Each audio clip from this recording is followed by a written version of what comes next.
اب اس کے بعد جو ایک رکوع میں واقعہ آ رہا ہے ذوالقرنین کا، تو جو بھی 1-2 منٹ ہمارے پاس ہے اس میں میں تھوڑی سی تمہید بیان کیے دیتا ہوں کہ تو ایک سوال یہ بھی تھا کہ ذوالقرنین کون ہے،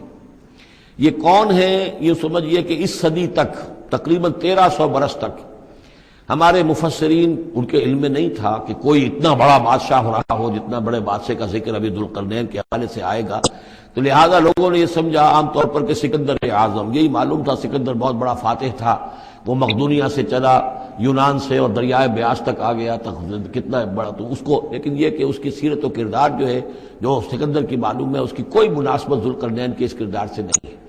ذوالقرنین اصل میں ایران کے بادشاہ تھے، اور ایران اس وقت 2 ملکوں میں اوپر میں منقسم تھا۔ اب بھی اگر ابھی کبھی نقشہ دیکھیں گے تو ایک علاقہ جو ہے ایران کا وہ تو ہے جو خراسان کا حصہ ہے، جو اصل ایران ہے اس کو بھی جو سمجھیے 2 حصوں میں، ایک پارس پرانا کہلاتا تھا جس سے فارس کا لفظ بنا ہے، اور دوسرا مادہ تھا، میڈیا یا مادہ۔ تو یہ ایک شخص ایسے ابھرے کہ جنہوں نے ان دونوں کو ملا کر ایک حکومت بنایا، اور وہاں سے سلطنت ایران کا جو یوں سمجھیے کہ جو ان کا ایک سنہرا دور ہے، اور ان کی عظمت و سطوت جس کی کہ وہ بہت زیادہ جس پر فخر کرتے ہیں، اس لیے کہ ایرانی قوم بڑی نیشنلسٹ ہے، نسل پرست ہے، ان کے اندر اپنی تاریخ پر اپنی روایات پر جو ہے وہ بہت ان کو فخر ہے۔ تو وہاں سے وہ دور شروع ہوا، اور انہوں نے پھر اس علامت میں کہ میں نے 2 ملکوں کو جوڑ کر ایک بنایا ہے، اپنے تاج کے اندر 2 سینگ لگا لیے تھے، اور وہ جو ہے ذوالقرنین یہ لقب ان کا ہو گیا تھا۔ اس کے حوالے سے سوال کیا گیا اور اس کے بارے میں تفصیل جو اگلے رکوع میں آئے گی۔ بارک اللہ لی ولکم فی القرآن العظیم ونفعنی وإیاکم بالآیات والذکر الحکیم۔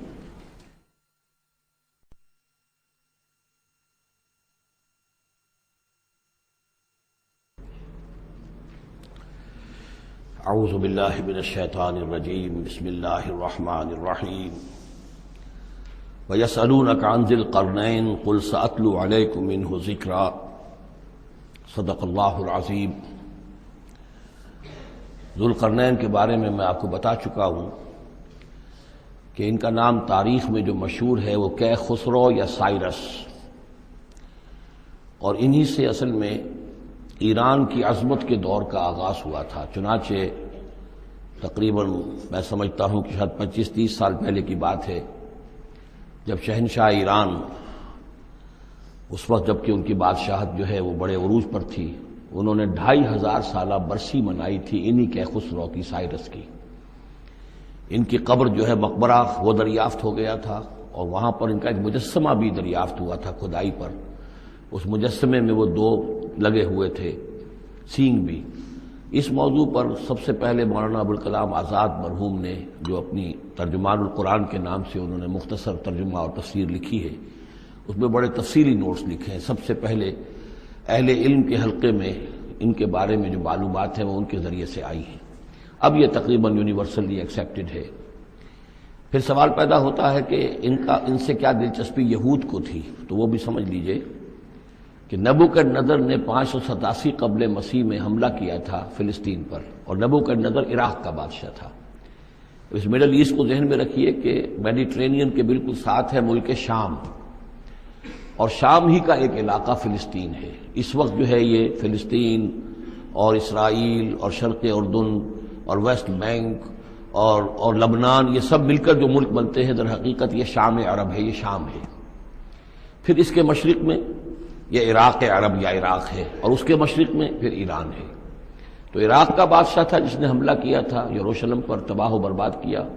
اور ان کو قیدی بنا کر لے گیا۔ کیپٹیوٹی کا دور ان کا تقریباً 150 برس کا ہے۔ لیکن اس عرصے میں ایران میں یہ شخصیت ابھری کہ خسرو کی یا سائرس کی۔ اس نے پھر فتوحات کا دائرہ شروع کیا، تو سب سے پہلے عراق کو فتح کیا، بیبیلونیا کو،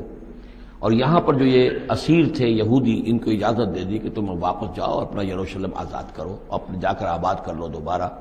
تو گویا کہ یہ محسن ہیں ان کے، ذوالقرنین جو ہے ان کے محسن ہیں، جن کی وجہ سے کہ جن کے ذریعے سے اللہ تعالیٰ نے انہیں بیبیلونیا یعنی عراق کی کیپٹیوٹی جو ان کی اسارت کا دور تھا اس کو ختم کیا، آزادی ملی، اور پھر یہ واپس آئے۔ حضرت عزیر علیہ السلام کے ساتھ قافلہ آیا ہے، اور وہ تقریباً پھر انہوں نے آ کر یہاں اثر نو اس شہر کو بھی آباد کیا، اور ہیکل جو ہے حضرت سلیمان علیہ السلام کا بنایا ہوا جو وہ عبادت خانہ تھا اس کو دوبارہ تعمیر کیا۔ اس اعتبار سے ذوالقرنین جو ہے وہ ان کی تاریخ میں ایک معروف شخصیت ہے۔ تاریخ سے معلوم ہوتا ہے کہ انہوں نے پھر ایران کی پہلی حکومت کو کنسولیڈیٹ کر کے پارس اور مادہ کو ملا کر ایک سلطنت ایران بنائی۔ پھر ان کی فتوحات کے 3 دائرے ہیں۔ مغرب کی طرف میڈیٹرینین تک پورا علاقہ فتح کر لیا، مشرق میں پھر یہ ہمارا جو مکران تک کا علاقہ ہے، یہ سارا کا سارا علاقہ ایران کے ساتھ ہی ملتا ہوا ہے، بلوچستان، مکران، یہ پورا علاقہ انہیں فتح کیا۔ ایک مہم ان کی شمال کی طرف گئی، بحیرہ کیسپین جو ہے اور ادھر سے جو وہ بلیک سی ہے، بحیرہ اسود، ان دونوں کے درمیان جو پہاڑی سلسلے ہیں، یہ شمال کی طرف جو ہے تیسری مہم گئی۔ جیسے کہ حضرت عمر رضی اللہ تعالیٰ عنہ کے عہد میں بھی 3 لشکر نکلے تھے مسلمانوں کے جزیرہ نما عرب سے، ایک لشکر شام سے ہوتا ہوا پھر مصر کی طرف گیا ہے، ایک لشکر عراق سے ہوتا ہوا ایران کی طرف گیا ہے، اور ایک لشکر سیدھا شمال کی طرف گیا ہے اور کوہ کاف تک جو ہے، جس کو کوکیشیا کہتے ہیں، وہاں تک کی فتوحات حاصل کی مسلمانوں نے۔ تو تقریباً یہی سمجھیے کہ ایک بلو پرنٹ تھا جو کہ یعنی ہمارے اس دور خلافت راشدہ سے یہ سمجھیے کہ لگ بھگ کوئی 2000 سال قبل جو ہے یہ واقعہ پیش آیا ہے، یا بلکہ اس سے کم، کوئی 1500 سال قبل یہ واقعہ پیش آیا ہے، اور یہ ذوالقرنین جو ہے یہ یہاں پر ایک بڑی عظیم سلطنت کے بانی بنے، لیکن نیک آدمی تھے۔ اور معلوم یہ ہوتا ہے کہ یہ اصل میں جو کہانیاں ہیں، یہ ان کے داستانیں ہیں کہ ان کو قتل کیا جانا تھا۔ یہ کہیں شہزادے تھے کسی چھوٹی سی مملکت کے، اور وہاں سے ان کو کسی نے بچایا کسی طریقے سے، اور پھر یہ صحرا میں رہے روپوش، اور وہاں کسی نبی کی تعلیم سے ان کو آشنائی ہوئی ہے۔ ہو سکتا ہے کوئی اسرائیلی نبی ہی کی تعلیم ہو، یہ بھی ہو سکتا ہے کہ زرتشت جو ہیں وہ بھی کوئی اللہ کے نبی ہوں اور ان کی تعلیم ان تک پہنچی ہو، لیکن خود ان کا کردار جو قرآن پیش کر رہا ہے وہ بہت ایک نیک، مومن، صالح، ایک بندہ مومن، اس کا کردار ہے۔ یہ کردار جو ہے کسی بھی درجے میں 1% بھی جو ہے وہ کسی اور دوسرے فاتح پر یا کسی اور حکمران کے اوپر، جنہیں بھی ہم جانتے ہیں تاریخی اعتبار سے، ان پر منطبق نہیں ہوتا۔ یہ انہی کی شخصیت ہے۔